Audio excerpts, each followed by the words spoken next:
Hello everyone, অনেক দিনই হচ্ছে সময় পাচ্ছিলাম না যে একটু ভিডিওটা এডিট করি। তো আজকে ভাবলাম যে ঠিক আছে, আজকে ডেইলি ব্লগটা হচ্ছে আপনাদের সাথে শেয়ার করি। আজকে সত্যি কথা বলতে আজকে অনেকটাই বিজি ডে ছিল, কি কি বৃত্তান্ত সেই জিনিসই বলবো। তো আজকে সকালে হচ্ছে আব্বুর চোখের ডাক্তার দেখিয়ে দেন হচ্ছে বিকালে পপুলারে হচ্ছে ডাক্তার ছিল। তো আমি মেনলি হচ্ছে বের হয়ে গেছি, আব্বুকে বললাম যে ঠিক আছে তুমি আধা ঘন্টা পর বাসার নিচে নামো। তো আমি যখনই রাস্তা পার হয়েছি তখনই আব্বু হচ্ছে বাসা থেকে নিচে নেমে সে আমাকে ফোন দিয়ে দিছে যে তুমি আসো। যাই হোক, কাজ করতে পারলাম না, কাজ করেই আসলাম। ওই যে দূর থেকে দেখতেছি সে বাসা থেকে নেমেই হচ্ছে আনারস কিনে, মানে আনারস মাখানোটা আব্বু পছন্দ করে, তো এই আনারসটা সে মাখিয়ে হচ্ছে খাচ্ছে আর আমাকে ফোন দিচ্ছে যে ঠিক আছে চলে আসো। ডাক্তার কিন্তু আরও 1 ঘন্টা পরে সে আর্লি বের হয়ে গেছে। তো যাই হোক, এই যে হচ্ছে সে নিরিবি মানে দাঁড়িয়ে হচ্ছে আনারস খাচ্ছে। তো আমি বললাম যে ঠিক আছে তোমার আনারস খাওয়া শেষ হোক, তারপর হচ্ছে রিক্সা নিচ্ছি। তো এইখানে আরেকটা জিনিস দেখি, এখন কিন্তু এইবারে আমের সময়, আম কিন্তু মানে একদমই ধরে নাই, বাট আমার বাসার সামনে যে আম গাছটা প্রচুর পরিমাণে আম ধরছে। আমার মনে হয় দুনিয়ার সব আম এই গাছটাই আর কি ধরছে। আমাদের গ্রামের বাড়িতেও ওইভাবে আমই ধরে নাই এইবার।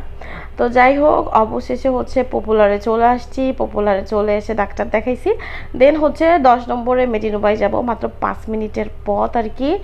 তাও হচ্ছে 15 মিনিট 10 নম্বরের সিগনালে বসে আছি। হাইয়েস্ট হেঁটে গেলে আমার 5 মিনিট লাগতো।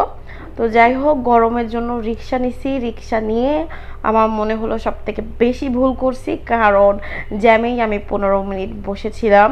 তো এনিওয়ে, এইখানে হচ্ছে একটা গাড়ি দেখলাম, গাড়ি থেকে পেট্রোল বা কি ডিজেল কিছু একটা পড়তেছিল রাস্তা দিয়ে বেয়ে এসে। তো অবশেষে আমি আমার পুরাতন অফিসে আসলাম, যেখানে আমি 1 থেকে 1.5 বছরের মতো আর কি জব করেছি। পুরাতন অফিস, পুরাতন ফ্যামিলি, কি বলবো, এখানে আসছি আব্বুর সব টেস্ট করানোর জন্য। এখানে অন্যরকম একটা কি বলবো টান এসে গেছে। তো এখানে বসলাম, রিপোর্টগুলো হচ্ছে নেবো, যেহেতু রিপোর্টগুলো নিয়ে চলে গেছি হচ্ছে নানুর বাসায়। তো নানুর বাসায় যে আমার নানু কিন্তু খুবই শৌখিন, এখানে সব মানে বাসার সামনেটা এত সুন্দর করে সাজানো, জাস্ট হচ্ছে মেইন গেটটা কত সুন্দর করে সাজানো। যাই হোক, নানুর এখানে এসে দেন হচ্ছে নাস্তা করলাম।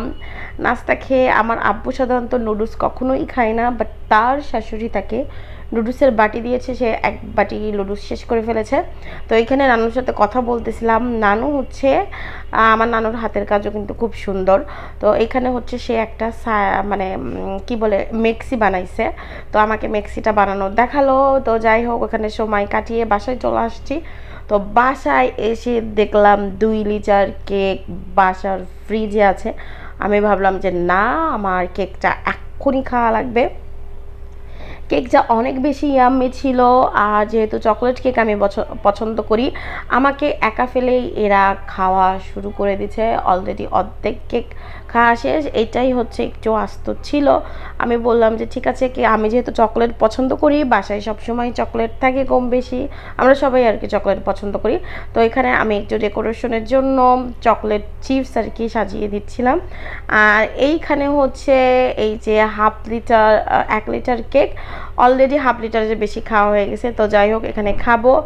আর একটা কথা, কেউ যদি এইরকম ইয়াম্মি কেক নিতে চান তাহলে অবশ্যই অর্ডার করতে পারেন, আমার এই সুস্মিতা কবিরও অর্ডার করতে পারেন।